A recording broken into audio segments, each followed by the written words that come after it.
உலகத்திலே இருக்கிற மனிதர்களால தீமை செய்வதற்கு, அதான் தீமை செய்வதற்காக ஒரு காரியத்தை ஆரம்பிச்சிட்டாங்கன்னா அதுல தீமையை மட்டும்தான் அவங்களால செய்ய முடியும். ஆனால் ஆண்டவர் அப்படி அல்ல.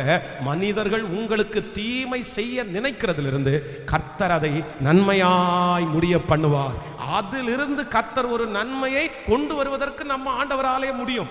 அவர்களுடைய கண்கள் எல்லாம் தீமை நடக்கும் என்றுதான் பார்த்து கொண்டிருக்கும். ஐயோ, தீமையை நம்ம விதைச்சிட்டோம், இதனால தீமை தான் வரப்போகுது, இதனால அழிவு வரப்போகுது, இதனால பேர் கெட்டு போக போகுது, இதனால எல்லா ஆசீர்வாதங்களும் குறைந்து போகிறது. அவர்கள் அதற்காக தான் செய்தார்கள். அவர்களால அதிலிருந்து அதை மாற்றவே முடியாது. ஆனால் என் தேவனாகிய கர்த்தர் அப்படிப்பட்டவர் அல்ல.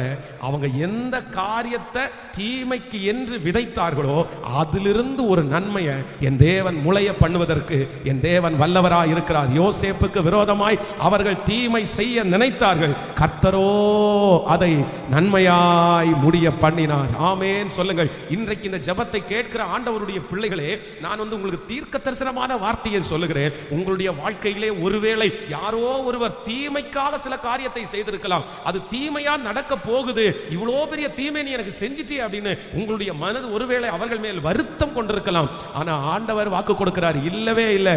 அவன் தீமை செய்ய நினைத்தாலும் அதிலிருந்து ஒரு நன்மையை உங்கள் வாழ்க்கையிலே கட்டளையிடுவதற்கு என் தேவனாகிய கர்த்தராலே முடியும். அதிலே ஒரு நன்மை வரப்போகிறது. நன்றாய் கரங்களை தட்டி கர்த்தருடைய நாமத்திற்கு நன்றாய் கரங்களை தட்டி ஹalleluya.